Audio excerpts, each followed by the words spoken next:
Nalazim se ispred najpoznatije čokolaterije koja se zove San Guinness, koja je osnovana 1894. godine.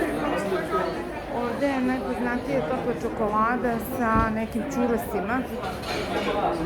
Ono što jeste autentično da je, da kažem, cela ulica, evo ovo je sve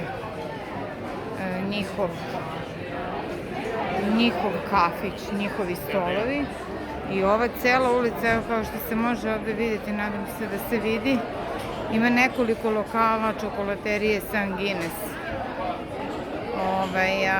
Velika gužva, očito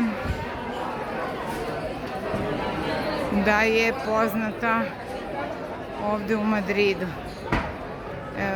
Evo ga još jedan lokal čokolaterija San Guinness. Znači, ajde da kažem, u ovom krugu ulice ima možda 6-7 lokalčića i svi su puni, prepuni.